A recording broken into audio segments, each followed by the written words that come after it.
Bom, pessoal, boa noite a todos. Vamos dar início, então, à nossa aula de Introdução à Gestão de Pessoas, dando continuidade ao tema Personalidade e Valores. Na aula passada, nós finalizamos, né, o final da aula nossa foi sobre o teste MBTI, da Myers-Briggs, que é mãe e filha, que é o teste mais usado para se avaliar a personalidade, identificar que tipo de personalidade a pessoa tem. Apesar de ele ser o mais utilizado pelas empresas no mundo inteiro, os pesquisadores da área de administração, da área de psicologia, não consideram ele o mais fidedigno para retratar, né, os traços de personalidade das pessoas. É engraçado isso, mas é verdade. O que eles consideram mais fiel é este que eu estou mostrando para vocês agora, o modelo Big Five de personalidade. Diferente do MBTI, né, ele não tem dois criadores, um criador. Né? O MBTI, no caso, foram dois criadores. Às vezes você tem teste, foi um pesquisador, dois, um grupo de pesquisadores. O Big Five, ele não tem uma pessoa específica que o criou. Na verdade, foi um cientista, um pesquisador da área, que foi estudar um tema, um traço de personalidade, aí, suponhamos, desenvolveu extroversão, veio um segundo, trouxe conceito de amabilidade, outro conscienciosidade, vem outro, aperfeiçoou esses conceitos, e depois, né, de um trabalho conjunto, uma construção coletiva, chegou-se a essas 5 dimensões, que os pesquisadores consideram englobar um número de variações bastante significativa, e com essas variações é possível, como se diz, avaliar a maioria dos tipos de personalidade. Esse é o mais aceito mundialmente pelos pesquisadores como teste de personalidade. Como está escrito aqui, pesquisas indicam que são 5 as dimensões básicas que fundamentam todas as outras e englobam as variações mais significativas na personalidade humana. No primeiro dia de aula, nós falamos que os traços de personalidade são mais de 17 mil, né? E aí o pessoal foi trabalhando, e chegaram a essas 5 dimensões, que eles consideram como sendo o suficiente para abarcar uma quantidade bem representativa das pessoas, da sociedade como um todo. Algumas diferenças importantes com relação ao MBTI. Uma crítica que se tem ao MBTI, que ele não tem transição. O que é transição? Ele não tem modularidade, né? No MBTI, você ou é extrovertido ou é introvertido, ou é racional ou é emocional. Não tem uma gradação, né? Do tipo 80% extrovertido e 20% introvertido. Não. É um lado ou o outro. O Big Five, não. Ele vai de por exemplo, a primeira dimensão que tem aqui, extroversão. Ele começa na pessoa totalmente extrovertida e vai avançando, até chegar a pessoa nada extrovertida ou totalmente introvertida. Mas só que no meio, nesse caminho que ele vai fazendo, você tem várias possibilidades de avaliar essa dimensão que se chama extroversão. Se avalia a personalidade também via teste. Esse eu ainda não fiz, mas tem alguns sites, esse aqui eu coloquei, não sei se ainda está funcionando, e tinha esse teste gratuito, eu ainda não tive tempo de fazer.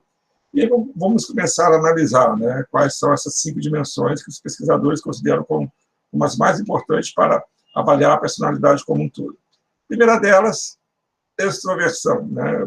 O próprio nome já diz, ela é relacionada a como a pessoa se relaciona com as outras. Ela é mais aberta, ela é mais expansiva, ela gosta de viver em grupo, ela gosta de interagir. Então, quanto mais ela for nesse sentido que eu acabei de falar, mais extrovertida ela é. E o contrário é introversão. Quanto mais fechado eu for, mais tímido, mais quieto, mais introvertido. Então, extroversão quer dizer nível de conforto de uma pessoa com seus relacionamentos, com as suas interações. De um lado, você tem uma pessoa sociável, agregador e assertivo. Esse é um extremo, o extremo da pessoa extrovertida. E a pessoa totalmente introvertida é reservada, tímida e quieta. E é lógico, né, são esses dois extremos, mas você tem diversas possibilidades entre um caminho e outro. O teste, quando é feito, ele vai colocar você nesta faixa, em um ponto desta faixa, de totalmente extrovertido a totalmente introvertido. Então, essa é a primeira dimensão. Aí, deixa eu só te falar mais alguma coisa aqui.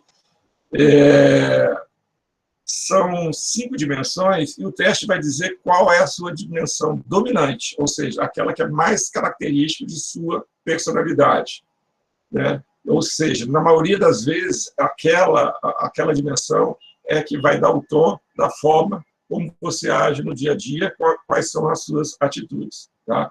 E sempre você tem uma dominante e tem uma subdominante. O que é subdominante? Ela não vai aparecer tantas vezes quanto a dominante, mas, por exemplo, em situação de estresse, em situação de risco, em situações anormais, há uma tendência da subdominante tomar o lugar. Então, por exemplo, eu posso ser uma pessoa extremamente extrovertida, mas em situações de estresse eu posso ter como maior característica a abertura para a experiência. Então, é mais ou menos isso. Dimensão dominante e dimensão subdominante. Falamos, então, da extroversão. Vamos falar agora da amabilidade, que é o mais querido do Brasil, né? Aquela pessoa que todo mundo gosta, todo mundo quer ter ao seu lado. Quando acabar a pandemia, vai querer dar um abraço nela. Por quê?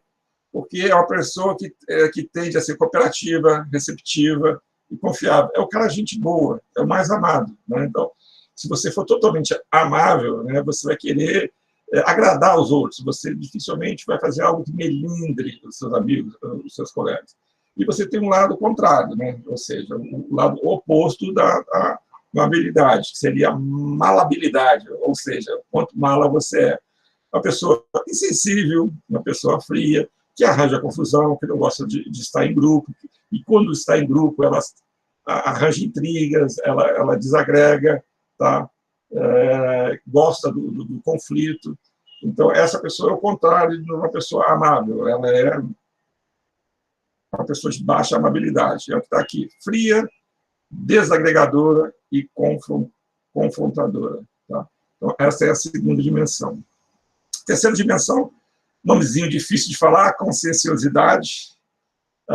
Eu posso resumir isso aqui como todo chefe quer ter uma pessoa conscienciosa trabalhando com ele. Por quê? Esse é o cara. Essa pessoa que vai dar resultado. Ela é confiável. Se você dá algo para ela fazer, ela vai fazer. Né? Além de confiável, ela também é responsável. Tem prazo, ela vai cumprir o prazo. Ela não desiste fácil. Né? Vai encontrar barreira, porque todas as vezes que a gente tem algum desafio, alguma atividade para fazer, eventualmente a gente encontra barreira. Algumas param no meio do caminho. Né? A pessoa que tem conscienciosidade não para, ele vai superar os caminhos. Aliás, essa eu acho uma das piores características que uma pessoa pode ter, né? Que é a questão da falta de persistência. Tem gente que você pede, né? Tempo que eu fiquei na iniciativa privada, aqui na própria UF, você pede para a pessoa fazer alguma coisa, dar uma missão, dar uma tarefa, às vezes tem um grau de dificuldade um pouco maior. Primeira barreira que tiver, ela para. Para, não te dá satisfação, fica lá. Assim, e aí você trouxe o que eu te pedi, você fez. A pessoa que tem essa informação não está lá. Foda, ela não está lá. Quer dizer, você não vai trazer essa informação. Né? Procure com outra pessoa, tente achar essa pessoa. Ou seja, não tem iniciativa. Né? Então, é parada demais. Né? O consciencioso não é assim. Para ele, não tem barreira. Ele não desiste nunca. E, por fim, ele também é uma coisa que é bastante importante dentro das empresas, dentro das organizações, é organizar. Então, tem tudo ali no seu quadradinho, tudo armazenado, guardado com carinho, e com isso você cria histórico, você consegue fazer consultas. Em suma, essas características de personalidade do consciencioso faz com que ele seja uma pessoa extremamente desejada pelas chefias, pelas lideranças, pelas hierarquias, que ele traz resultados. Tem o contrário é o pesadelo de todo chefe. Uma pessoa displicente, né, que você não pode dar nenhuma responsabilidade para ela, provavelmente ela vai furar com isso. Aí o que está dizendo aqui, ela é distraída, em suma, ela não é confiável. Né? Esse é o nível de baixa conscienciosidade. Temos, então, a quarta dimensão, que é a estabilidade emocional, e o seu oposto é o neurótico, ou, como que o livro chama, neuroticismo. Né? Então, quem tem estabilidade emocional está de um lado da escala. E quem não tem estabilidade emocional, que é o outro extremo da escala, é o neurótico, o neuroticismo. Neste caso, eu vou começar falando pelo neuroticismo. São pessoas inseguras, que eles têm uma autovigilância muito grande, acham que está tudo errado, eles não delegam. Eu diria o seguinte, o neurótico é o pior pesadelo do trabalhador. Então, por exemplo, vocês são jovens, alguns já estão trabalhando, fazendo estágio, alguns daqui a pouco vão estar no mercado de trabalho, ou eventualmente vão abrir empresa. Bom, vão ter interações. Para quem for para o mercado de trabalho e tiver chefe, se um dia você identificar uma pessoa neurótica, cuidado, né? Sua vida pode mudar do vinho para a água em função de um chefe neurótico. São pessoas difíceis de lidar, elas passam ansiedade para a gente, elas deixam a gente estressada, ou seja, ela é ansiosa, passa ansiedade para a gente, ela é estressada, passa estresse para a gente. Ela não tem confiança e deixa a gente também sem autoconfiança. Eu tive uma experiência de uma gestora, né, que era neurótica, e é engraçado, é o seguinte, você imagina, neurótica é uma pessoa má. Não a considero de forma alguma uma pessoa má, né, uma pessoa sem caráter, sem ética, pelo contrário, uma pessoa boa, normal. O problema é que ela era muito insegura, né? Ela era ansiosa demais, ela não tinha autoconfiança, e tudo isso ela passava para a gente, né? Eu era coordenador corporativo lá de recursos humanos na Peugeot, e ela era gerente geral. Nossa, então tudo que eu ia fazer, ela criava um estresse. Vou dar um exemplo. Tinha um treinamento executivo, eu tinha que ministrar lá em São Paulo, para o pessoal de lá, né, desenvolvimento gerencial para a equipe da marca Peugeot, lá em São Paulo. Bom, isso é um trabalho que eu sempre fiz, né? A Peugeot tinha mais de 10 anos de experiência em RH, e ela deu esse projeto para mim, eu olhei, analisei, beleza, tá aqui, eu tenho vários outros projetos para tocar. 2 dias depois, ela já liga para mim. Eu quero saber como está dando o projeto. Não está. Não é possível, você não está dando atenção suficiente. Como assim? Aí começou a falar que eu estava isso, que eu estava aquilo. Aí parecia que eu era chefe dela. Eu não recomendo vocês a fazerem isso, porque logo depois que eu fiz isso, eu fui mandado embora. Mas eu não aguentei. Eu pensei, olha aqui, está difícil trabalhar com você. Não é possível, pelo amor de Deus, tudo que eu vou fazer, você tem que ficar colocando pressão, colocando estresse em coisas que são simples. Esse tipo de atividade eu já fiz várias vezes. Eu faço com o pé nas costas, isso é commodity, não tem complicador. Agora, vai passar a ter complicador se você ficar perturbando toda hora, se você ficar ligando, se você ficar estressando. Né? Para com isso. Parecia que eu era o chefe dela, mas era o contrário. Aí eu desliguei o telefone e entrou meu estagiário na sala, que ele escutou eu falando com ela. Você estava falando com quem? Eu falei o nome dela, ele falou assim, não acredito que você estava falando assim, tem que falar, alguém tem que dar uns conselhos para ela. Não foi muito bom, não, porque um período depois eu fui mandado embora, mas né, com toda razão. Foi até bom, porque minha vida melhorou muito depois dessa demissão. Mas é isso, então essa pessoa é neurótica, então o que ela é? Nervosa, ansiosa, deprimida e insegura. E qual é o outro lado? O outro lado é o paraíso, né? Se você estiver trabalhando com pessoas com estabilidade emocional, é a melhor coisa do mundo. Por quê? No ambiente organizacional, em qualquer ambiente social, familiar, né, você sempre tem confusões. Nem no ambiente organizacional, problemas é relativamente constante. Só que esse cara, ele consegue olhar para o ambiente, ele recebe uma bola quadrada, ele mata no peito e devolve uma bola redonda para você. Ou seja, ele consegue entender o que está acontecendo e passar para a equipe dele o que é importante. Ou seja, está pegando fogo. Tá, beleza. Ele sabe que está pegando fogo. Ele sabe que isso é grave. Mas ele não vai pegar e tocar o terror, tocar o estresse para a equipe. Ele vai passar essa gravidade, vai cobrar das pessoas, mas ao mesmo tempo vai dar suporte, vai estar ao lado das pessoas. Ou seja, ele não se deixa, ele não entra no redemoinho da falta de estabilidade emocional, ele não se mistura com o problema. Né? E aí, com isso, né, ele transforma essa energia toda negativa de forma uma energia positiva, ele canaliza as pessoas vão ficar estressadas? Não, mas na medida correta. Medida correta de canalizar suas energias para resolver os problemas. Eu dei um exemplo de pessoa neurótica, eu posso dar também um exemplo de estabilidade emocional. Foi o meu chefe aqui, foi o meu gerente aqui na antiga Papel Pelaí, hoje é Schwartz Mobley. Foi quando eu trabalhei na produção. Hoje ele é diretor-geral da fábrica, como se fosse o presidente daqui da Schwartz Mobley. E também, além de diretor-geral, ele é presidente da seccional da Firjan. Ele é uma pessoa que eu admiro muito. Por quê? Ele tem uma estabilidade emocional muito acima da média. Então, na época, ele era diretor industrial, como era o meu chefe. Às vezes dava pau na máquina, aquela coisa de que ele tinha metas para se produzir, a gente não conseguia alcançar. Ele sabia da gravidade, ele ia para a linha de frente, lá ele observava a situação, filtrava tudo e repassava. Deixava a gente preocupado? preocupado? Deixava. Mas, ao mesmo tempo, ele dava uma mensagem que, tipo assim, olha, está complicado, mas eu acredito em vocês, vamos resolver isso juntos. Né? Ou seja, ele fazia um filtro né, e não passava essa bomba para a gente, ele passava algo mais palatável, que a gente se sentia mais motivado a, como se diz, a cumprir esse desafio, né? Superar esse desafio. Exatamente o contrário das pessoas neuróticas. Então, quem tem estabilidade emocional, ela tem a capacidade de lidar com estresse, né? Situações turbulentas. Ela é calma, autoconfiante, segura. Né? Uma coisa leva a outra. Autoconfiante e segura, uma coisa leva a outra. E, por fim, temos as pessoas inovadoras, aquelas que gostam que se dão bem com o mundo em mudanças, com as coisas que mudam. Então, vamos pegar o exemplo que nós estamos vivendo agora. A gente, com essa pandemia, a relação de trabalho ficou bem diferenciada, a gente está com home office. E eu, por exemplo, como professor, estou tendo que dar aula de uma maneira totalmente diferente que eu dava antes. A pessoa que é inovadora e que é aberta para nova experiência, ele vai pegar isso aqui e ele vai amar.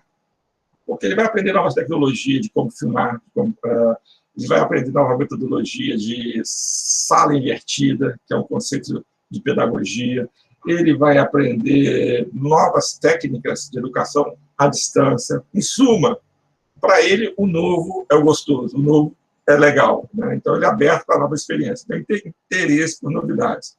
Então, ele é uma pessoa criativa, é uma pessoa curiosa, e também é sensível, tem sensibilidade artística. Como a gente viu na aula passada, é aquele que consegue ver nuances, detalhes, coisas que normalmente nós, simples mortais, não conseguimos ver. Qual é o contrário da pessoa inovadora? A pessoa mais convencional, mais tradicional. Convencionais e conservadora. Este é um pouco mais arredio à mudança. Se você pegar o extremo, ele vai ser totalmente arredio à mudança. Ele não gosta de alterações, né? Característica, ele gosta de estabilidade. Então, é isso. Então, de forma geral, isso aqui são as 5 dimensões do Big Five. Uma diferença importante do Big Five para o MBTI. O MBTI não existe ruim ou bom. Você está avaliando a personalidade. Então, quando a gente avalia o MBTI, pode ser bom para uma situação, pode ser ruim para outra. Né? Tanto é que não deve nem ser utilizado para a seleção. O Big Five, não. Algumas dessas dimensões, se você tem, dependendo do extremo que você tiver, isso é ruim. Então, vamos analisar cada uma delas. Extroversão. Você ser extrovertido e introvertido, acredito que não é problemático, é só estar no local certo, no ambiente certo, no trabalho certo. Não é ruim, não é bom. Agora, por exemplo, quando eu falo de amabilidade, se eu falo de uma pessoa amável, ótimo, tranquilo, né? De forma geral, é uma coisa positiva. Mas se eu falo de alguém fria, desagregador e confrontadora, que gosta do conflito, que gosta de brigar, na maioria das vezes, isso não é um perfil de personalidade que as empresas gostam muito. Né? Na maioria das vezes, não vai ser útil. Em algumas situações, ele até é útil, mas são poucas as situações. Tá? Consciencioso é a mesma coisa. Se você é consciencioso, é tudo que a empresa quer. Se você tem baixo nível de conscienciosidade, fica um pouquinho complicado. Imagina a empresa te dar responsabilidade, mas você esquece da data, você não faz com a qualidade devida, você desiste da primeira barreira que você encontra, ou seja, você tem baixo nível de conscienciosidade. Ou seja, baixa amabilidade, baixa conscienciosidade não são bem valorizados pelas empresas. E, principalmente, estabilidade emocional. Né? Pessoas neuróticas, nervosas, ansiosas, deprimidas, inseguras, até tem espaço nas empresas, tem mais do que deveria ter, mas não dura muito tempo, não. Inovadores e tradicionais vai depender do tipo de atividade que você está fazendo. Né? Algumas atividades não dá, nós já até falamos isso na aula passada, não dá para você ser inovador. Se eu trabalho, por exemplo, em finanças e na área contábil, principalmente na área contábil, inovação não é algo que combina muito. Né? A última vez que alguém fez contabilidade criativa ou inovadora, deu um impeachment. Né? Mas, sem fazer o teste, vocês podem depois ir lá na internet e achar um teste gratuito, não é difícil achar, eu acho que esse link aqui não está funcionando mais. Mas, sem fazer o teste, vamos dar uma olhada aqui, vocês podem fazer uma autoavaliação. Então, eu vou dar o meu exemplo. Eu, olhando essas 5 dimensões, né, já estudei bastante elas, já li aqui, já li em outros lugares, eu diria, não estou dizendo que eu estou certo, não, mas eu acho que... Gente, vocês conhecem o Alexander Reis? Conhecem? Não entendi o que você falou, professor. Conhece o Alexander Reis? Está pedindo para entrar na sala. Sim, o Ale. Você avisa ele que ele tem que usar o IDUF. Depois eu falo com ele. Ele está com outro e-mail? Deve estar, porque pediu permissão. Mas voltando aqui. Então, eu me conheço, mas a autoavaliação a gente sabe que nunca é uma coisa fácil. Se eu me autoavaliasse no Big Five, eu diria que a minha principal característica é esta aqui, ó, conscienciosidade. Por quê? Eu adoro desafio, eu adoro. Tipo, por que eu tenho dificuldade com o chefe? Eu não preciso de ninguém me cobrando. Me fala para fazer alguma coisa, eu só preciso de orientação. Eu devo, não devo fazer e receber feedback. Eu vou fazer e vou me esforçar para fazer da melhor forma possível. Tá? Então, eu acho que essa é uma característica muito forte minha. Extroversão não é uma característica muito forte, a amabilidade não é. Eu diria que talvez a minha dimensão subdominante é um pouco a falta de estabilidade emocional. Porque eu tenho uma tendência a ser mais nervoso, ansioso, deprimido e inseguro, não, mas eu sou mais agitado, mais ansioso, né? E isso aqui cria um pouco de neuroticismo. Né? Então, uma autoavaliação seria, eu diria que eu sou consciencioso e algo negativo para as organizações, talvez, né? Ia ser um pouco neurótico, né? Eu cobro demais, né? Exijo demais, de mim e das outras pessoas. Mas não sou mal, não, tá, gente? Tranquilo? Podemos avançar? Deu para entender, gente, o que é o Big Five? Então, tá bom.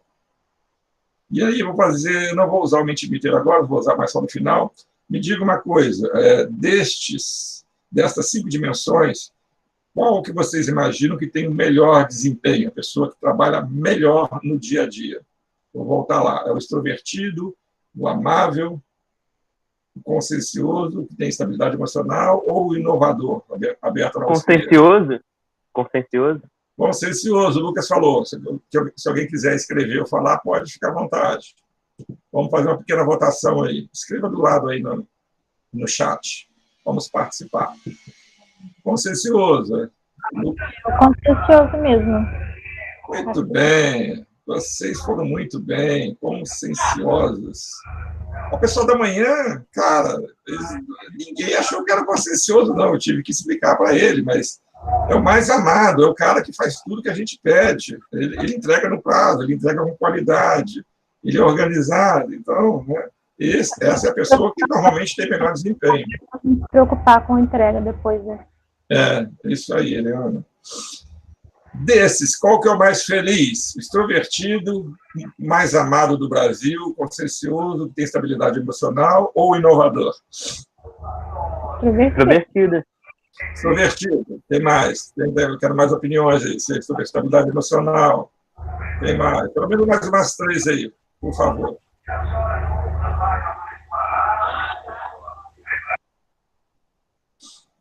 Amabilidade, amável, extrovertido. Pois bem, estabilidade emocional. Está equilibrado. Vocês estão melhores que o pessoal da manhã. O pessoal da manhã andou errando muito. Estabilidade emocional.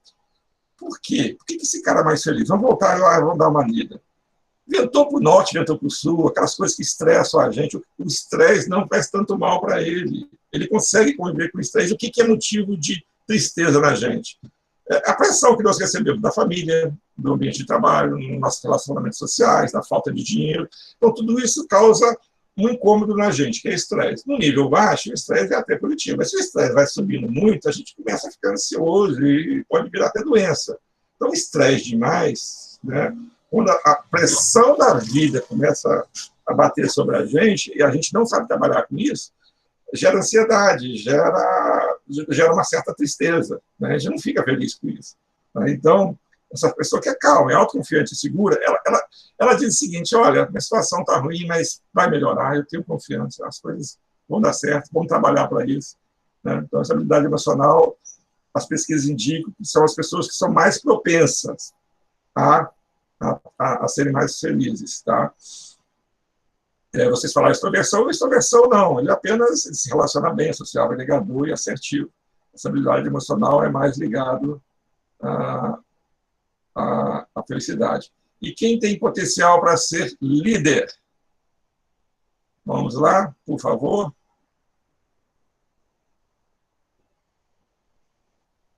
Eu tô falando com o microfone desligado. Estabilidade emocional. Estabilidade emocional de novo. Vamos lá, quem mais? Abertura para experiências. Inovação. Isso, abertura experiência. Depois eu vou falar. Eu quero mais umas 3 opiniões aí. Extrovertido. Mais 2. O mais amável. Mais uma. Vamos ver qual vai ganhar, que está empatado. Quero um voto de Minerva. Abertura para experiência. Então, o que ganhou foi a abertura para experiência e está errado. Gente, o extrovertido. O que é liderança? Não quer dizer que os demais não vão ser líderes. Não está dizendo isso. Ele está dizendo apenas que esse tem mais potencial para chegar a papel de liderança. Ele relaciona com os outros. E a liderança é a sociabilidade, é influenciar os outros. O que é liderança? Eu costumo dizer que liderança é fazer com que uma pessoa haja de uma determinada forma que ela não iria agir naturalmente. Então, isso chama-se influência. E influência, o que é? É você ser sociável, lidar com os outros, é agregar, é ser assertivo. Então, o nível mais alto de extroversão está ligado à maior facilidade para a liderança. Tá? Não quer dizer, por exemplo, que o inovador não tem potencial de liderança, que os outros não têm, mas ele, com certeza, pelos estudos, tem mais potencial. Não sou eu que estou dizendo, são os estudos. Tá? E aí, agora que eu falei desses 3 fatores, vamos analisar cada um deles, já que, eventualmente, eu tenho certeza que vocês pensaram, né, em qual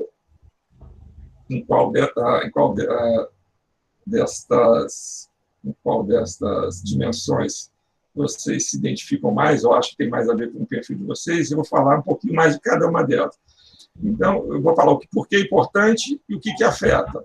Estabilidade emocional. O cara que é mais feliz, já viu, tem mais potencial, probabilidade de ser feliz. Ele não pensa em coisas negativas, ele não fica para, não vai dar certo, vai ser mandado embora, é isso, é aquilo, não. E ele não fica aquele tempo todo, eu não estou fazendo isso certo, isso aqui não está bom, eu tenho que melhorar. A hipervigilância sua e da equipe, né? Porque quem faz supervigilância ou hipervigilância, como está escrito aqui, é o neurótico, aquele cara que vai dar errado tudo. Né? Então, ele é importante por causa disso. Ele não é supervigilante, ele também é mais solto, né? Mais leve. O que afeta? Ele fica mais satisfeito pessoalmente no trabalho, ele é mais feliz e tem menor nível de estresse. Então, quem tem menor nível de estresse, normalmente é mais feliz. Observe, deixa eu explicar para vocês. Né? Aqui no meio estão os pontos negativos, né, de cada uma dessas dimensões. Estabilidade emocional não tem ponto negativo, tá? Então, se você tem estabilidade emocional, você é uma pessoa estável emocionalmente, parabéns, isso é muito legal, né? Tem bastante coisa interessante e tem poucas coisas ruins. Extroversão, maior nível de extroversão. Então, tem maior habilidade interpessoal, sei lidar com as outras pessoas, eu domino o ambiente, né? Tipo, eu consigo chamar a atenção, ser o foco, ser a referência, e consigo expressar mais aquilo que eu penso, aquilo que eu sinto, tem maior expressão. Isso afeta o quê? Tem desempenho melhor, tem maior liderança, a gente viu que o extrovertido tem maior potencial para ser líder, e tem maior satisfação na vida e no trabalho. Vocês falaram que ele era feliz, realmente também tem um potencial grande de ser feliz. Qual é a situação qual é o problema dele? Ele assume mais risco, ele acredita mais nele, né? E aí o que acontece? Ele acreditando mais nele, eventualmente ele pode assumir riscos desnecessários. Então, um exemplo que eu posso dar de alguém que eventualmente é extrovertido, ex-diretor, né, que foi mandado embora, da Sadia, diretor financeiro, lá na crise do subprime, lá no início de 2008, né, ele era o diretor financeiro, provavelmente ele era uma pessoa extrovertida, ele confiava demais nele. Pois bem, investiu demais em derivativo. Ele investiu tanto que ele faliu a Sadia. Talvez você nem lembre. Não, ainda tem a marca Sadia. Hoje é BR Food, mas ainda tem a marca Sadia. Aí ele teve que fundir com a Perdigão, na verdade, a Perdigão que salvou a Sadia. Mas o que é isso? Ele assumiu riscos.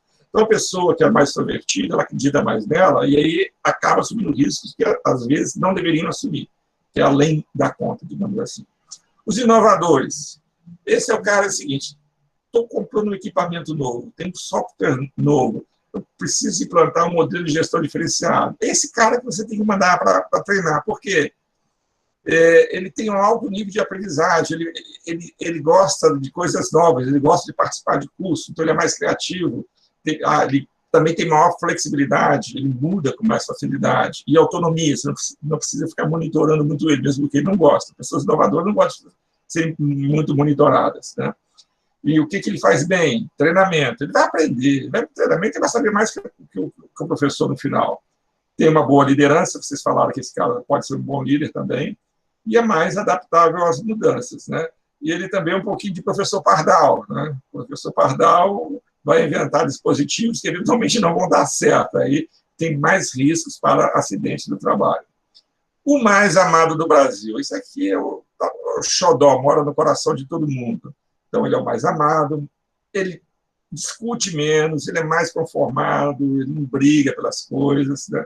Tem um bom desempenho, e eticamente ele é muito bom, tem níveis menores de desvio do comportamento do trabalho, ele não vai roubar, ele não vai puxar o tapete dos outros, ele não vai difamar os outros, né? Agora, tem um risco, né? Essas são as vantagens, né? Mas o mais amado do Brasil, ele ganha menos, porque ele não pede aumento, ele não discute, ele é conformado. Aqui eu vou dar um caso que foi o meu mesmo. Eu não me considero uma pessoa amável, mas em um momento da minha vida eu fui bastante amável. Eu comportei exatamente com amabilidade. Eu não quis confrontar, né? Eu não quis contestar. Isso aí me reduziu meu salário, pelo menos por um período. Deixa eu contar o que aconteceu. Eu trabalhava aqui na Papel Piraí e eu já tinha pedido demissão da Odebrecht para ir para lá para ganhar menos. E eu observei, né, que algumas pessoas tiveram aumento de salário, eu olhava o desempenho delas, olhava o meu, mas, pô, tá de sacanagem, né? Aí eu fui deixando passar, mas aquilo ali eu fui ficando meio pé da vida com aquilo, né? Um pouco de inveja, é verdade, mas né? Fiquei, como se diz, eu emagreci vendo os outros engordarem. Aí reclamei com a minha chefe, olha, não é justo o que está acontecendo. Você sabe o trabalho que o cara ali faz, aquele outro faz, está todo mundo tendo aumento, menos eu. E olha que eu vim para cá para ganhar menos do que eu ganhava na Odebrecht. E a minha chefe não fez nada. E aí ela saiu de férias e eu fui lidar direto com o meu gerente. O que aconteceu? Bom, aí eu comecei o trabalho que eu fazia normalmente e assumi algumas coisas da minha chefe. Uma das atividades era desenvolver treinamentos para as diversas diretorias. Então, eu tinha contato direto, por exemplo, com o diretor de vendas, que era uma mala, um doido, varrido. E eu, para lidar com doido, eu sou mais doido ainda. Então, eu tive várias discussões, porque a gente estava planejando uma atividade de treinamento e ele queria fazer algumas coisas que não faziam sentido nenhum. E eu não sou de bater palmo para maluco dançar. E eu falava não. E ele tentava dar chave de galão, quer dizer o seguinte, eu sou o diretor, você vai fazer. Eu falava, não vou fazer porque você está errado. E aí eu vi que eu estava discutindo demais, falei, deixa eu ir lá no meu gerente, então daqui a pouco esse cara pede a minha cabeça aí, deixa eu já prevenir ele. Mas eu estava tenso, aí eu entrei na sala do meu gerente, tenso, olha só a situação. Entrei tenso, pé da vida, para não falar um palavrão aqui. Cheguei e disse, Hélio, eu preciso falar com você. Quando eu fiz isso, eu sempre tive sensibilidade para observar comportamento. Eu olhei assim para o Hélio, eu vi que ele murchou na cadeira, e ele sabia que eu estava insatisfeito com o meu salário. Ele falou assim, cara, ele está pensando que eu vou pedir aumento. Então, eu tive ali 2, 3 segundos para falar, vou pedir, mudo ou não mudo o assunto? Tipo, quando eu falei que ele não sabia o que eu iria falar, aí ele fala, pois não, André, pode falar. Aí falo, não falo, eu peguei, não falei. Aí eu falei o que era verdade, né, que era o fato, o motivo pelo qual eu tinha ido à sala dele. E que era a discussão que eu estava tendo no diretor de vendas. Aí, quando eu falei isso, ele teve ali, Monerá, que é o nome do cara, Paulo Monerá. Aí, ela está aposentada há muito tempo fora. Eu falei, isso não é cabeça não, André. Esse cara aí, tá tranquilo, não tem nenhum problema, se ele ligar para mim, não vai ter nenhuma consequência para você, não. Pelo que você explicou, você está certo. E está tranquilo. Eu peguei, parei, pensei, está tranquilo, nada, eu sou um idiota. Porque se naquele momento eu falasse da minha insatisfação, se eu fosse contestador, não fosse amável, não fosse medroso, não quisesse ficar em harmonia, eu com certeza sairia da sala dele com um aumento. Mas não, fui mais amável, né? Então, os amáveis, eles não pedem aumento, então tem menor remuneração. E, por fim, o consciencioso, que todo chefe quer ter. Ele é esforçado, ele é persistente, ele é tudo de bom. Tem energia, tem disciplina, é organizado, sabe planejar, pelo amor de Deus, esse é o cara. Tem melhor desempenho, tem boa liderança, fica mais tempo nas empresas, esse cara carrega piano, faz tudo que tem que se fazer, e qualquer desvantagem dele, ele é mais preso a padrões, então ele tem uma tendência a ser menos criativo, né? Então, gente, basicamente isso é o Big Five. Tranquilo aí? Podemos avançar? Quem cala consente, hein? Tá, então agora vamos falar de algo um pouco mais específico. Na verdade, o termo é atributos específicos de personalidade. Quando eu falo do MBTI e quando eu falo do Big Five, eles analisam a personalidade como um todo. Então, o MBTI vai dizer como que você é a sua personalidade de forma geral. O Big Five vai dizer como é a sua personalidade de forma geral. Estes atributos específicos não têm essa pretensão. Eles vão analisar pontos específicos da sua personalidade. Não é você como um todo, não é a sua dominância que você... Né, na verdade, vai querer saber se você tem aquele traço ou você não tem aquele traço. Ele não pretende abordar toda a personalidade, é um traço específico. E aí nós temos alguns aqui. Então, por exemplo, o primeiro deles, autoavaliação básica. Você pode ter uma autoavaliação básica positiva ou negativa. Positiva é eu me acho bom, eu tenho autoconfiança, eu acredito em mim, os meus resultados são bons, então eu sou uma pessoa otimista, eu acho que as coisas vão dar certo. E tem a autoavaliação negativa, que é o Lip e o Hard, né, que é um desenho animado aí que tinha, Leão da Montanha, e o Leão da Montanha era um cara de autoavaliação básica positiva, tudo ia dar certo, ele é animado, vamos que vamos, e o Hard era aquele assim, ó céu, ó vida, ó azar. Então, o hard seria uma autoavaliação negativa. No dia da gente, eu particularmente conheço várias pessoas que têm autoavaliação. É mais fácil você identificar a autoavaliação negativa. Pessoas que são pessimistas por natureza. Eu brigo com essas pessoas, falo, não pode ser assim, que isso acaba influenciando no seu dia a dia. Na maioria das vezes, infelizmente, eu não consigo convencê-los. Mas vocês são jovens, pense se você não está sendo pessimista demais. Pense se você não está dizendo o que está escrito aqui, ó. Aqui nem fala o que é o negativo, não. Mas é tipo, não acreditar em si, tem baixa confiança, tem baixa autoestima. Não pode ser assim, porque o que acontece? Você não tenta nada, isso não vai dar certo, não vai. Né? E uma vez eu briguei tanto com uma pessoa que tinha uma autoavaliação básica negativa, que para eu tentar convencê-la, eu disse que o problema dela não era otimismo ou pessimismo. O problema dela era preguiça. E que Deus não deixa entrar no céu quem é preguiçoso. Mas por que eu falei que ela era uma pessoa preguiçosa? Porque quando você é pessimista, você não faz nada. E aí é uma boa escora, é uma boa desculpa para você ficar quieto, sentadinho sem fazer nada. Tem um concurso agora, poxa, vai abrir um concurso aqui para o governo federal, nós formamos em administração, a gente pode participar do concurso, o cara, é muito concorrido, não vai dar não. Né? Então, é uma autoavaliação básica negativa, mas muitas das vezes o que leva a isso é a falta de ânimo, a falta de disposição, ou até mesmo preguiça, que é um dos 7 pecados capitais. Não pode ter preguiça, gente. Tá? O risco é muito similar ao que eu falei ali atrás do extrovertido. Pessoa que tem autoavaliação básica positiva muito alta, ele pode ter excesso de confiança, ou seja, assume riscos e, algumas vezes, decisões erradas. Igual eu dei o exemplo lá do Gilmar Ferreira, que era o diretor financeiro da Sadia. Mas, por outro lado, pode ser mais feliz por não estabelecer limites. O cara acredita que pode... Ele acredita que não tem bola perdida para ele. Ele acredita que ele é capaz de muitas coisas. E quem tem baixa confiança tem o potencial, mas como ele não acredita, ele não usa o potencial dele, não coloca o potencial dele para trabalhar. Okay? O segundo atributo específico de personalidade, é um traço de personalidade, maquiavélico. Eu quero que vocês me ajudem aí, me digam uma frase de Maquiavel. Uma só, eu já estou feliz. É só lembrar de alguém maquiavélico e algo que você já tenha dito para essa pessoa.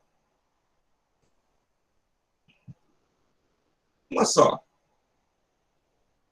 Muito bem, João Pedro. Melhor ser temido do que amado. Então, gente, isso é Maquiavel. Eu, particularmente, gosto bastante de Maquiavel. não sou maquiavélico, mas é interessante estudar Maquiavel. O que é Maquiavel? Maquiavel foi um escritor, né, que viveu lá em aproximadamente 1500, na Itália.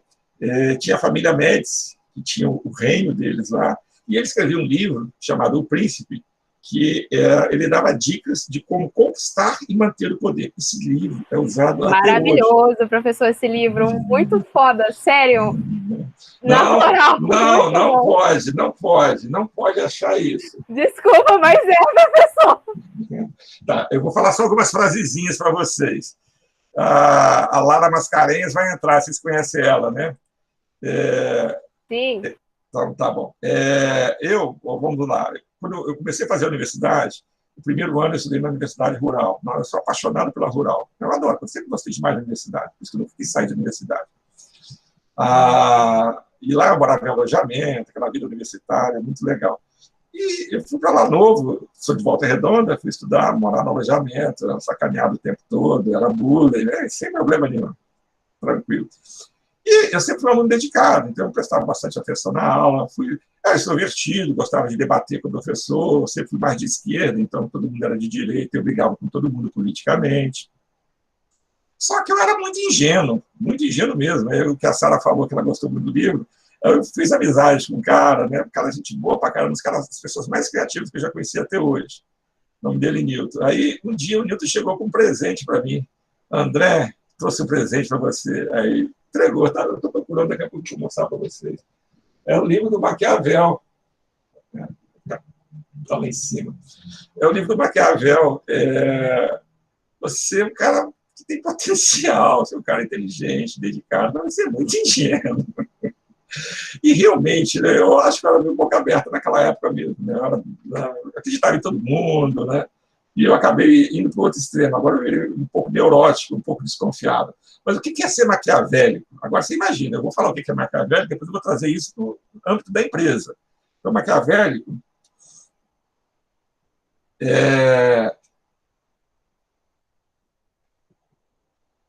quando fizer o bem, faça aos poucos. Quando for praticar o mal, é fazê-lo de uma vez só. Então, algumas empresas sabem adotar isso. A Souza Cruz, por exemplo, ela ia mandar embora as pessoas, ela mandava todo mundo embora num dia só. E aí, acabava aquele dia, as pessoas já sabiam que no dia seguinte, né, ninguém mais ia ser mandado embora. Bom, acabou. Eles chamavam de passaralho. Passaralho já foi embora. Então, só daqui a um ano vai ter outro, daqui a 6 meses, sempre ia tendo. Eu falei assim, tá. E aí você pega uma outra empresa, no caso da Peugeot. Né? Então, você faz a maldade, você faz de uma vez só. Aumento salarial, você vai dando aos pouquinhos, que é a maldade. A Peugeot, o que a Peugeot fazia? Você não acredita. A Peugeot, como ela não era, o organograma dela não era o tradicional, né? Ela era matricial. Né? Então, ou seja, eu tenho as várias divisões aqui dentro. Então, eu tenho qualidade, eu tenho produção, recursos humanos, finanças, projetos, tá? E aí, normalmente, como que funciona no Brasil, nas empresas tradicionais? Você tem um chefe de todo mundo. Você tem um diretor, um presidente, que vai mandar em todas essas áreas. Na matricial não é assim, você não tem um chefe de todo mundo.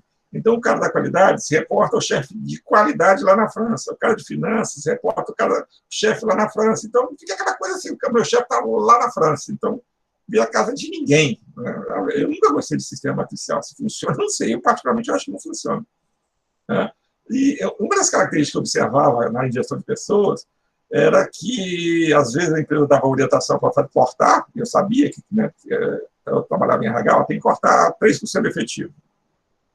Uma empresa coordenada centralmente, naquela visão tradicional de organograma, o cara fala, todo mundo manda embora até tal dia. Nesse dia, todo mundo manda embora. Vai pensando, vai planejando, esse dia manda todo mundo embora, acabou o milho, acabou a pipoca. Isso aconteceu na Souza Cruz. Lá, não. Por quê? O cara da qualidade, se o RH chegava para tentar combinar isso, você não manda em mim. Quem manda em mim é lá na França. Eu mando embora o dia que eu quiser. Aí, sabe como que funcionava? O cara da qualidade mandava embora um dia, da manutenção em outro, da produção em outro. Aí ficava aquela zona, ninguém trabalhava. Aí o da qualidade ele mandava 2 num dia, mais 3 no outro, mais 4 no outro. Tudo desorganizado. E aí, o que é isso? Os caras não leram nem Maquiavel, né? A Sara adorou, eu particularmente gosto muito, não sou maquiavélico, mas gosto. Mas olha só, quando fizer o bem, faça aos poucos. Quando for praticar o mal, é de uma vez só. Pelo amor de Deus. Tem outras frases interessantes. É quase sempre preferível perder pela força a perder somente pelo medo da força. Vai brigar, meu amigo. Professor, eu achei interessante também a parte que ele fala sobre você invadir um espaço. Não brigue todos ao mesmo tempo? A dominação. Caraca, porque eu gosto muito de história. E ele fala que para você dominar, você tem que fingir que aceita a cultura da outra pessoa e começar você mesmo a empurrar a sua própria cultura e fazer a cabeça das pessoas com que elas a aceitem. E eu falei, nossa, que gênio. Desculpa, eu sou um pouco maquiavélica, professor. Não pode ser. Né? Maquiavélica é antiético, eu não consigo ninguém a ser antiético. Mas vamos lá.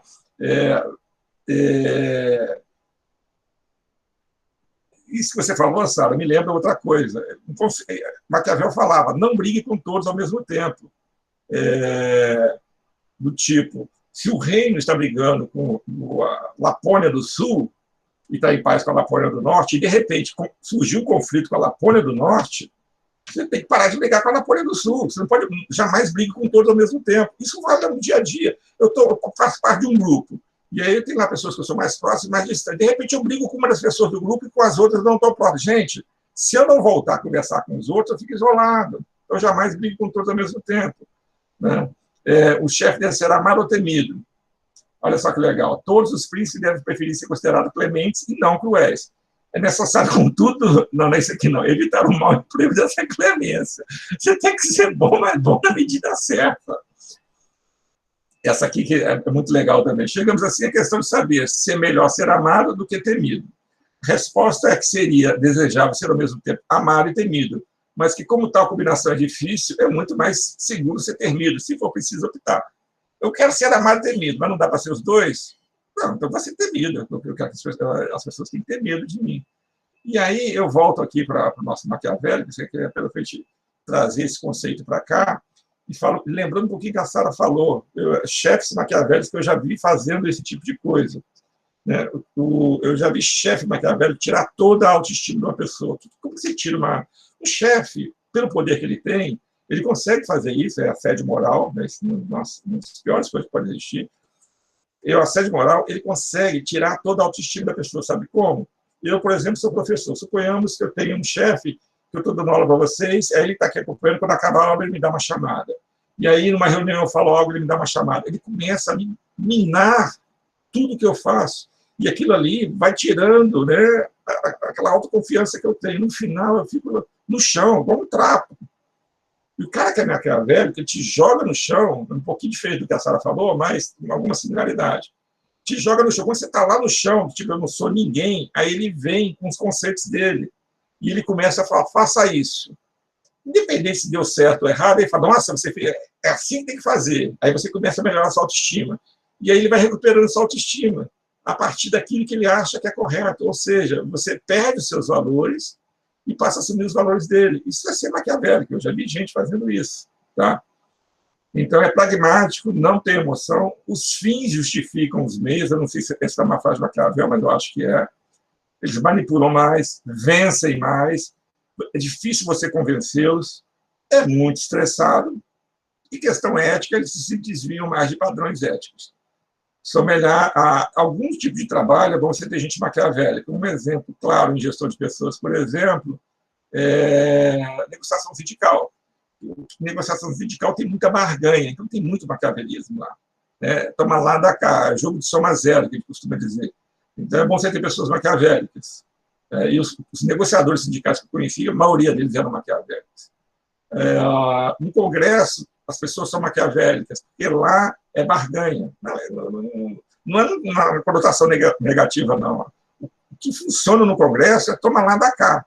E toma lá, dá cá, que é barganha, é maquiavelismo. Então, as pessoas maquiavélicas têm um espaço de atuação muito forte dentro do Congresso. Vamos, então, para o terceiro atributo específico de personalidade, que é o narcisista. Eu sou lindo, maravilhoso, eu sou o melhor de todos. Pessoa que se acha o máximo. Né? Qual é o problema? Pesquisas demonstram que aqueles que se consideram os mais efetivos, os melhores, na realidade são os piores. Tá? Ele gosta de ser o centro das atenções. Ele exige puxação de saco, né? Admiração excessiva, pensa ter direito a tudo e é arrogante. Normalmente são menos eficazes. Então ele olha para o espelho e se acha...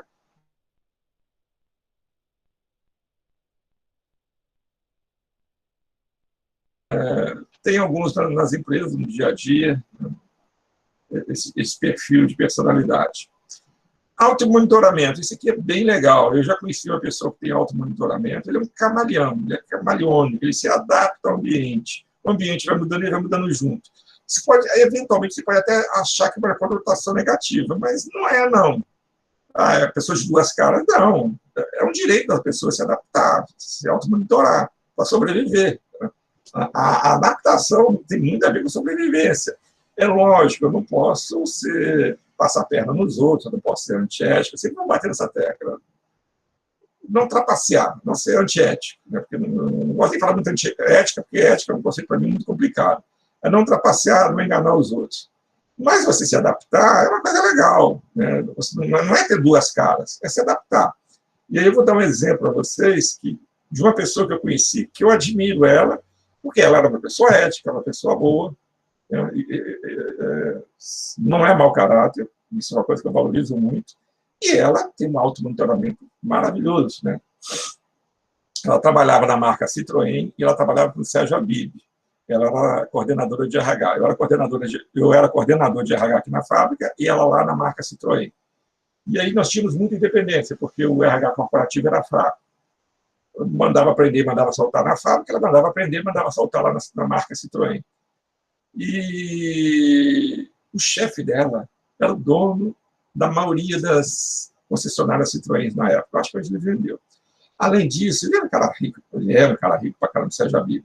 Ele era dono também da maioria das concessionárias Jaguar no Brasil. Então, não é pouco dinheiro. A mansão dele ficava nos jardins, eram uns 3 ou 4 terrenos juntos. Além disso, a Jack, quando veio para o Brasil montar a fábrica lá na Bahia, aí não sei se ele perdeu muito dinheiro, ele ficou pobre, mas ele era o sócio da Jack Motors, aquela montadora que ia para a Bahia, acabou desistindo de ir. Ele ia ser um dos donos dela, ele que estava em parceria com ela. Cara, esse cara, eu já ouvi, nunca conversei, mas já participei de reuniões no qual ele estava. O cara é duro, o cara é empreendedor, o cara cobra resultado, é durão mesmo, empreendedor, e beleza. E ela se dava muito bem com ele, né? Mudou o organograma, mudou a estrutura, e quem passou a ser chefe passou a ser a diretora de RH, que tinha um perfil completamente diferente. Um perfil muito mais delicado, um perfil muito mais feminino, isso é importante na gestão de pessoas, mas e ela percebeu muito bem isso, né? O que ela fazia, então, por exemplo? Toda vez que tinha reunião, e a gente tinha reuniões pelo menos 2 vezes por mês, né, a coordenação com a direção de RH, coordenação de gerência com a diretora de RH, enquanto ela chegava, já dava um abraço, sentia o perfume da diretora, falava, esse perfume é tal, não é? Você comprou da última vez que você foi a Paris, não foi? Eu ficava olhando aquilo, você não acredita. E eu não conseguia, né? Eu falei, nossa, meu monitoramento é muito baixo. E acaba assim, a gente se dava tão bem com o Habib, que tinha um perfil de um jeito, essa mulher tem um perfil exatamente o contrário do Habib, e ela continua se dando bem. Por quê? Ela se ajusta o comportamento para a situação de mudança. E as pessoas tinham tanta confiança nela e podiam confiar, que nesse período veio o presidente da Peugeot Citroën dar uma palestra aqui no Brasil, né? Ele envia todo ano para os cargos executivos. E quando acabava a palestra, tinha algumas perguntas, abria-se para a plateia para perguntas. E aí ela perguntou, né? Ela foi a primeira a fazer a pergunta. Quando acabou, eu fui lá brincar com ela, me dava muito bem com ela, fui dar uma zoeira, pensei, tá chegada com o presidente da empresa, que nada, não tem nada a ver com estar chegado, não. Isso aqui foi uma missão que eles me deram, a diretora me chamou e me deu as perguntas. Essa pergunta o diretor já sabia que ia ter, entregou na mão dela, ou seja, total e absoluta confiança, e merecedora de confiança. Por quê?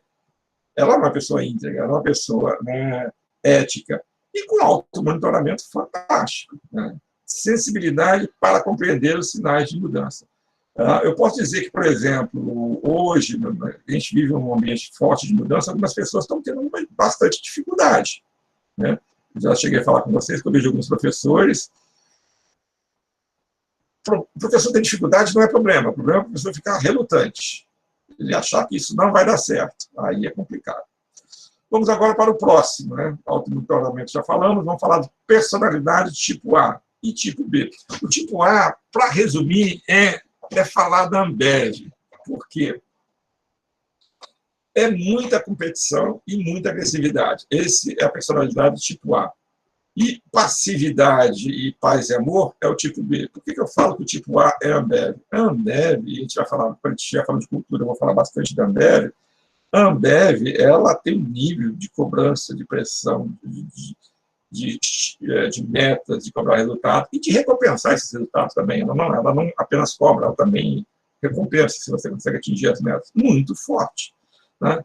Para eu não dar um spoiler do que vai ser a aula de cultura, eu trouxe um outro exemplo aqui. Né? Um cestinho de tomate, mas esse tomate aqui é artesanato, é de pano. Esse cestinho de tomate, ele existe. Ele fica, ou ficava, na sala de MBA da Ambev. O que isso quer dizer? Eu vou participar de um MBA, então eu estou com executivos da Ambev. 30 executivos numa sala. Cada aluno do MBA ficava com um cestinho desse. O professor ia explicando e sempre pedia a participação da turma. Eu abria a boca, falava merda, você sabe que a outra pessoa tinha direito a fazer? Pegar o tomate e jogar na minha cabeça. Né? O cara jogava, e eventualmente, se a merda fosse muito grande, todo mundo jogava tomate na minha cabeça. Tipo, cala a boca, idiota. Isso não era a parte mais humilhante. A parte mais humilhante é que eu tinha que pegar esses tomates e devolver para todos os outros, daí no chão, devolvendo para ele. Isso é a competitividade que existe dentro da Ambev. E aí eu vivenciei isso quando começou a explodir a questão do smartphone, né, das redes sociais, quando surgiu lá Facebook, quando, né, 2008, 2009, 10, a partir de 2010, 10, 12, aí depois vem o WhatsApp, e no início tinha alguma resistência os alunos usarem o WhatsApp. Hoje pode ficar à vontade, né? Aí uma vez tinha uma aluna que estava o tempo todo no celular dela. Eu fiquei chateado, eu conhecia ela, chamei ela no final da aula. Vem cá, minha filha. Você está passando a aula inteira nesse celular. O que tem de tão importante aí dentro? Professor, você me desculpa. Realmente, eu não queria fazer isso. Mas eu sou estagiária na Ambev e meu chefe manda WhatsApp toda hora. Isso no início do WhatsApp. E se eu não ler, arriscaria até me mandar embora. E ela mostrou para mim os apps que me mandavam. Gente, ela cobrança, ela pedindo serviço, ela fora, e ela era estagiária. É um negócio alucinante. Tá?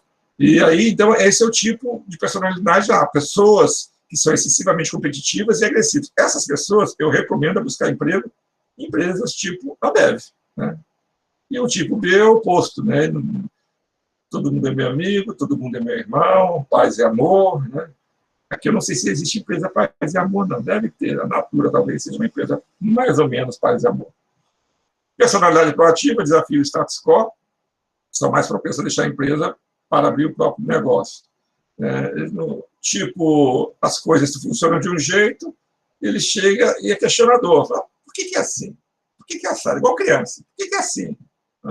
Então, é um tipo de personalidade. Eu me identifico um pouco com essa personalidade.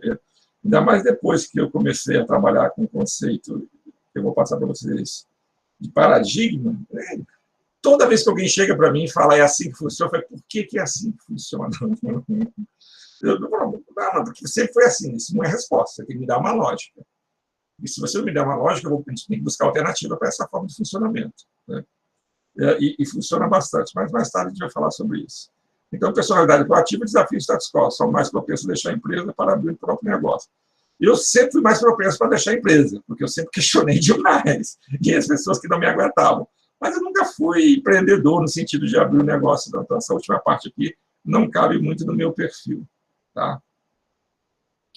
Só para fechar, né, que na próxima aula, que eu já até, inclusive, já deixei o material já está postado, e eu programei ele para 20 horas abrir para vocês. Então, a partir de 20 horas, eu sei que vocês estão ansiosíssimos. A partir de 20 horas, vocês vão lá, vocês já vão achar o artigo do livro, os slides da próxima aula, e já vai ter uma atividade. Okay? Só para dizer que a percepção, que é o próximo assunto, ela é afetada pela personalidade. Né?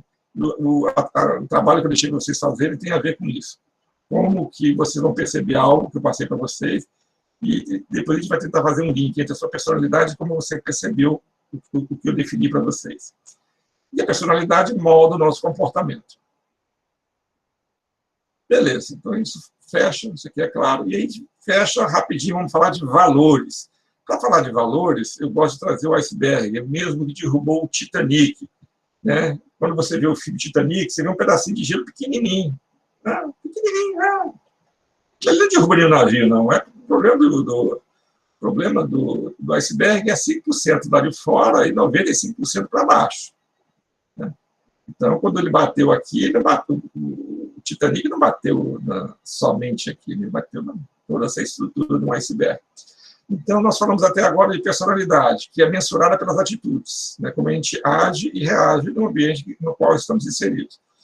Então, é ação. A personalidade tem muito a ver com a nossa ação, como nós agimos no nosso dia a dia, como nós reagimos ao nosso ambiente. E algo que influencia muito a nossa personalidade são os valores. Os valores não são atitudes. Os valores é mais um processo mental, daquilo que eu acho correto e certo em relação a outra coisa. Porque eu posso ter valores, pensar que isso é certo e aquilo, mas não necessariamente agir daquele jeito. Né?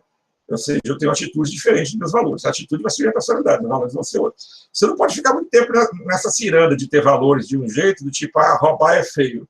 Eu não gosto de roubar é uma coisa muito ruim para a humanidade. E ser um cara ladrão. Isso gera problemas mentais, né? Isso gera dissonância cognitiva, ou seja, você começa a ter alguns distúrbios no cérebro. O político que rouba, por exemplo, né, os valores deles é que roubar faz parte do dia a dia, então ele não tem nenhuma dissonância cognitiva. Mas se a gente recebeu uma boa formação, nós recebemos a herança genética dos nossos pais, temos valores positivos, no sentido de que roubar não é bom, e a gente começa a roubar, isso dá conflito, isso dá doença psíquica chamada dissonância cognitiva. E o que são valores? Convicções básicas de que o modo específico de conduta é preferível ao modo oposto. Eu vou matar vocês. Não vou não. Desculpa. Eu achei que eu não estava gravando. Então, desculpa, eu não vou matar ninguém. Vocês sempre me lembram, hein, gente? Convicções básicas de que o modo específico de conduta é preferível ao modo oposto. Ele também contém um julgamento baseado naquilo que o indivíduo acredita ser correto, bom ou desejável. É muito parecido com ética, tá? É melhor fazer desse jeito do que daquele outro. É um julgamento. Eu julgo o que é certo, o que é correto, né, o que é justo. Basicamente isso.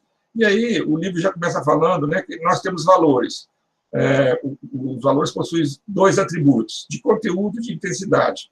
Como minha vida é um livro aberto, eu trouxe para vocês os meus principais valores. Não tem nada para esconder. Então, os atributos de conteúdo e os atributos de intensidade dos valores que eu considero importantes. Esse aqui eu fiz no início, quando eu comecei a ministrar essa disciplina. Eu tenho que atualizá-los, porque eu acho que ele é dinâmico, mudou um pouquinho. Mas não é muito diferente isso, não. Então, aqui está em ordem alfabética. Quer dizer o quê? O que eu acho importante? Sem dizer qual que é mais importante. Olha, aprender, eu gosto, amo aprender. Eu acho que minha vida é um eterno aprendizado. Deu pandemia, é péssimo, é para a saúde pública, para a economia, é uma coisa que não tem nada de bom. Mas o fato de eu poder aprender, não estou gostando de forma alguma da pandemia, mas é uma coisa que amenizou, me deu a oportunidade de aprender coisas novas, diferentes. Isso, para mim, é interessante. Família é algo bastante importante. Honestidade eu aprendi com os meus pais. Não sei se eu herdei isso geneticamente. Sempre valorizei demais a liberdade de falar o que eu penso, de expressar as minhas opiniões. Né? Eu nasci, ainda era ditadura, né? E me incomodava demais não poder falar o que se pensa.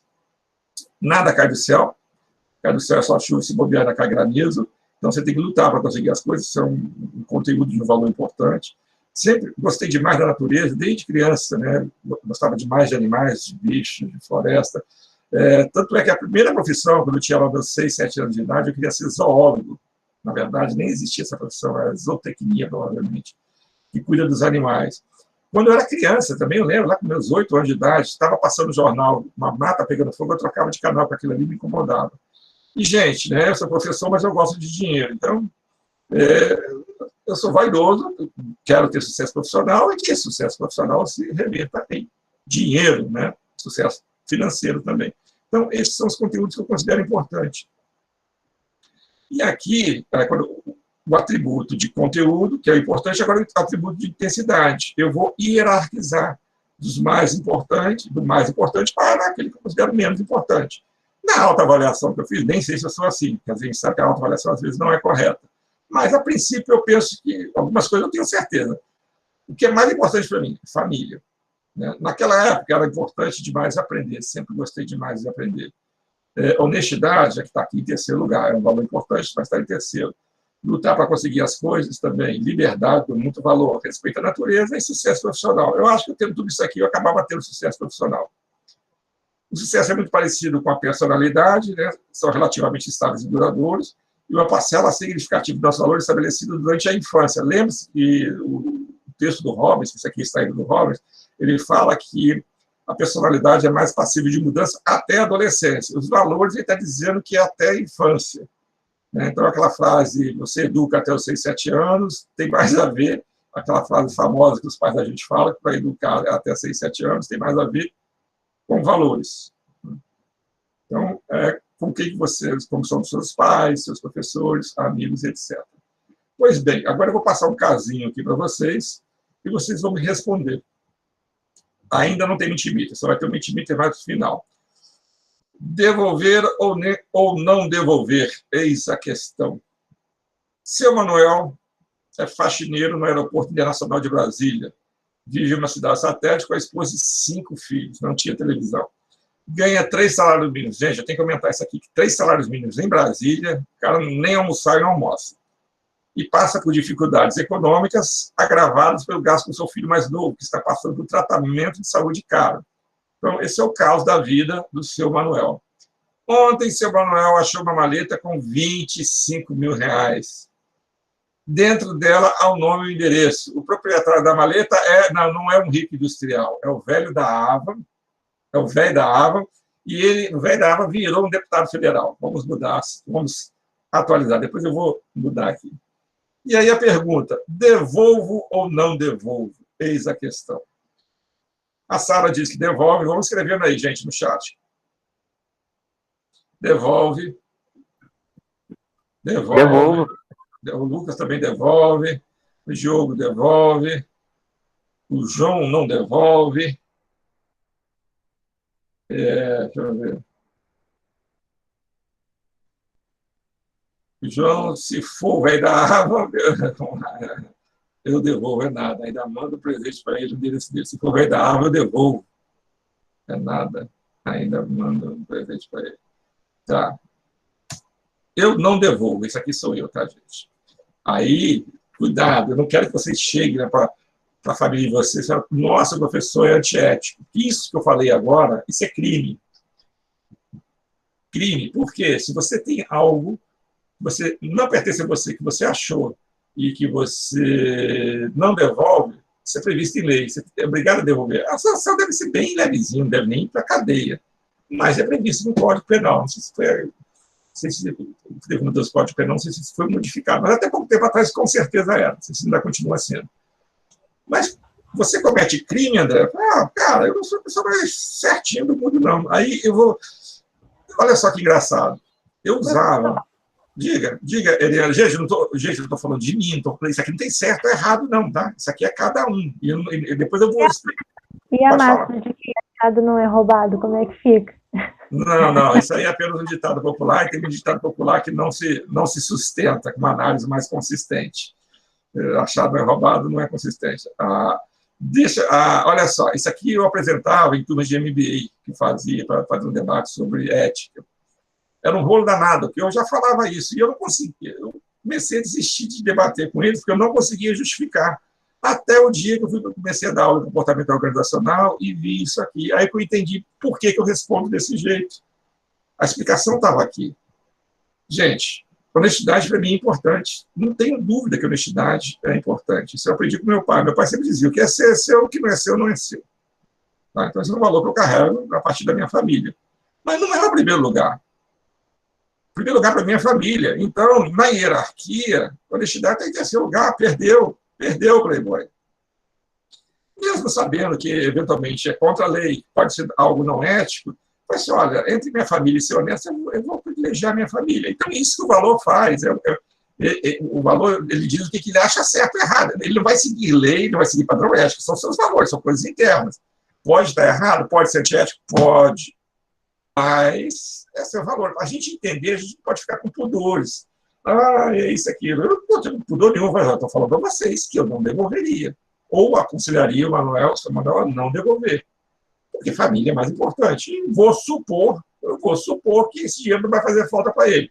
Mas nem é tão importante pela suposição. É mais importante que eu vou salvar a vida do meu filho. E estamos conversando. E aí, eu digo, né? Eu fico à vontade para falar isso por causa do fato de que eu já tive outras situações. Não, vou dar duas situações. Uma, quando eu estava saindo da Deloitte, em 2006, isso.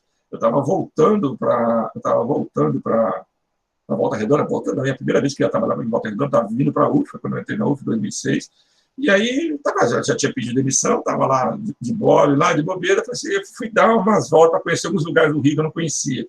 Sempre na hora do almoço eu visitava museu, centro cultural, e tinha um lugar que eu não tinha ido, porque demorava mais tempo.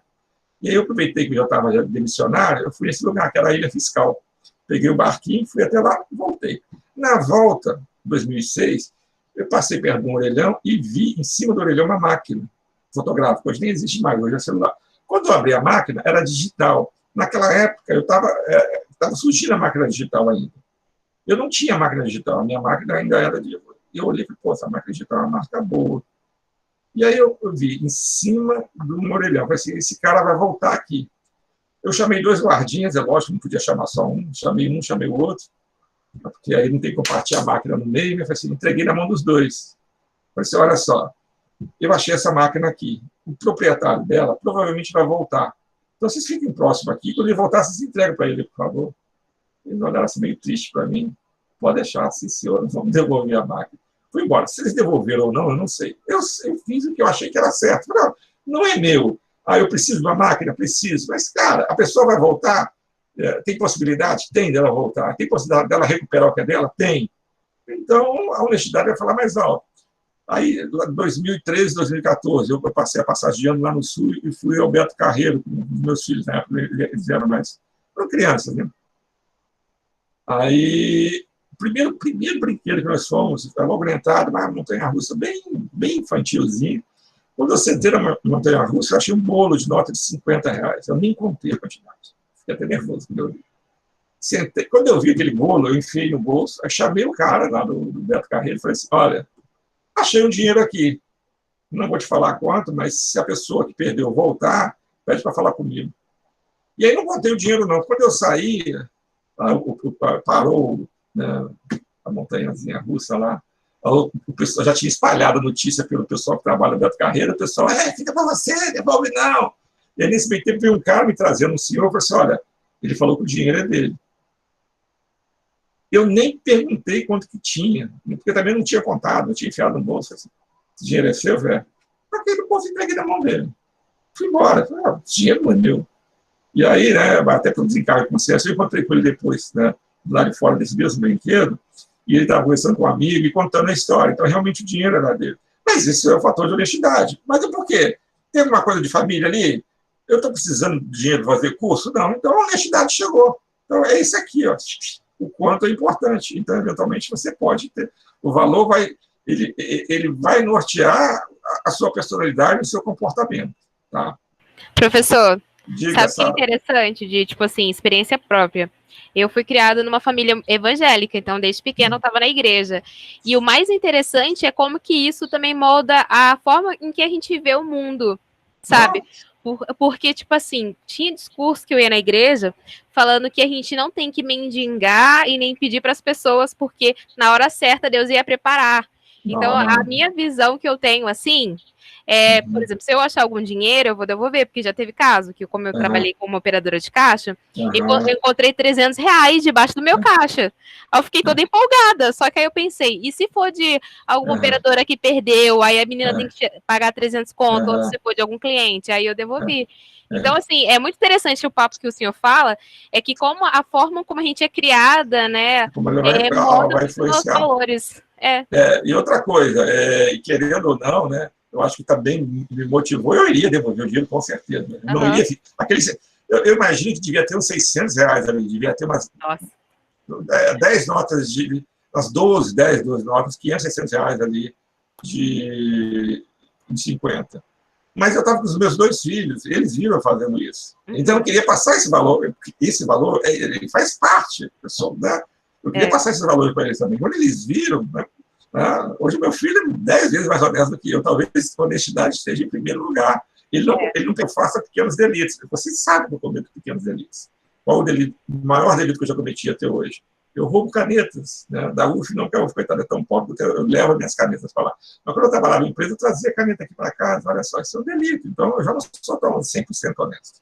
Tá bom? Brincadeira. Mas é isso mesmo. Avançando, isso aqui eu não vou falar para vocês, mas isso vai cair na prova. Então, leiam lá no material, que aqui só está um resuminho, que são valores terminais e que são valores instrumentais. Vou dar uma pequena dica, né? Não, isso aqui não vou, não. Isso aqui vai cair na prova e eu vou explicar com um pouquinho mais de calma. Valores terminais é aquilo, né, onde você quer chegar, é o seu objetivo de vida, a sua meta. Quero ter uma vida confortável, quero ter uma vida tranquila, quero ter uma vida de emoções. É o que você quer fazer, onde você quer chegar. E os instrumentais, o nome já diz, terminal, onde eu quero chegar, terminal de ônibus, terminal de trem. Instrumental é o instrumento que eu uso para chegar naquele valor terminal, ou seja, o instrumento que eu vou usar para chegar às minhas metas e meus objetivos, né? Então, eu posso querer uma vida confortável e próspera, então eu vou ter que ter ambição, eu vou ter que ter capacidade. Então, eu posso querer uma vida próspera e optar pela ambição, mas, ao mesmo tempo, eu posso optar pela capacidade. E tem vários caminhos para você chegar em cada valor terminal que você definir aqui. Tá? Então, é isso. Valor terminal, condições de existência desejáveis relacionadas às metas que a pessoa gostaria de atingir durante sua vida. Instrumentais, modos preferenciais de comportamento ou os meios para se chegar às metas dos valores terminais. Aqui tem uma lista maior, de onde eu tirei, se vocês quiserem ver. E agora, deixa eu ver se está o controle. Vamos ao nossa pesquisa do dia. Vamos fechar a nossa disciplina falando de traços de personalidade. Eu sou uma pessoa que eu imagino que vocês conheçam. Ele está no ostracismo já tem um tempinho, vocês são jovens, mas eu acho que vocês viram a ascensão e queda desse garoto aqui, Ike Batista. Daqui a pouco eu vou ter que mudar a figura, né? Porque daqui a pouco ninguém vai lembrar mais quem que ele é. Então, Ike Batista é aquele cara que corria de barco. Ele tem um recorde mundial de velocidade em barcos, aqueles barcos perigoso pra caramba. Ele queria ser o homem mais rico do mundo. Ele abriu várias empresas. Ele abriu, como se diz, ele apoiou candidatos. Ele fez uma série de ações. Né? Então, ele foi para a mídia, ficou muito visível na mídia. Isso foi a subida, ele foi ao céu e depois ele foi ao inferno.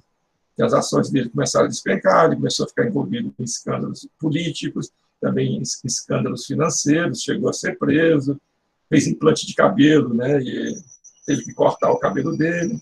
Então, é isso. Então, ele tem uma situação crítica. Eu quero que vocês, a partir disso aqui, eu quero que vocês escolham 2 traços mais marcantes na personalidade do Ike Batista.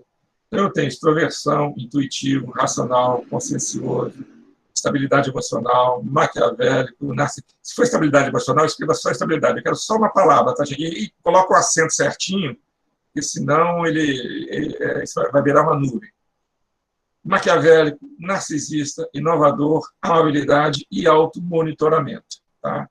Então, eu já tenho, nossa, vocês estão bons, já tenho aqui, opa, já tem 13 votos. Deixa eu esconder aqui primeiro. Deixa eu levar agora para cá. Nós temos aqui hoje, deixa eu ver, nós estamos com quantos aqui? Nós estamos com 25 alunos, já temos. Chegar a 20, a gente viu o resultado. Temos 15, 16, 17, 18, 19, 20. Gente, esse resultado não vai ser só o de vocês, não, tá?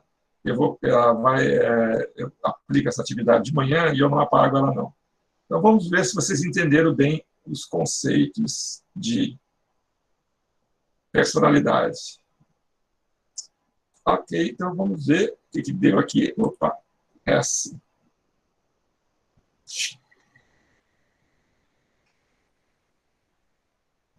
Maquiavélico.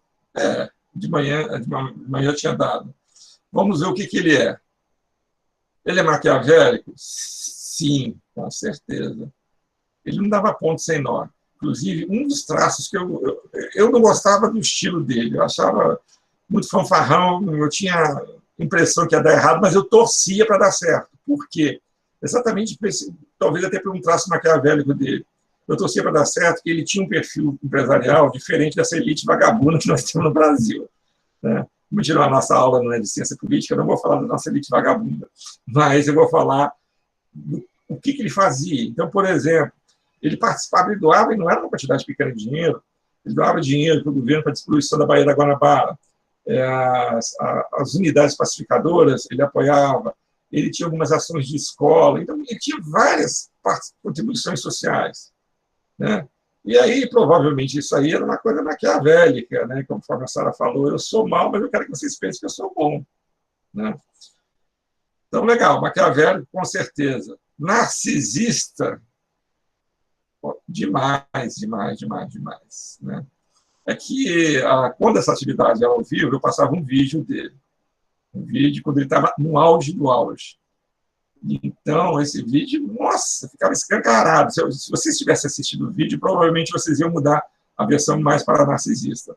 Ele fala que ele quer ser admirado, que ele tinha inveja, entre aspas, ele falava que tinha inveja da Luma de Oliveira, que é a mulher dele, que fazia muito sucesso, e que ele não queria ser mais reconhecido como mulher, marido da Luma, mas, né, como um empreendedor que gerou riquezas para o Brasil e por aí vai. Então, com certeza, ele é narcisista.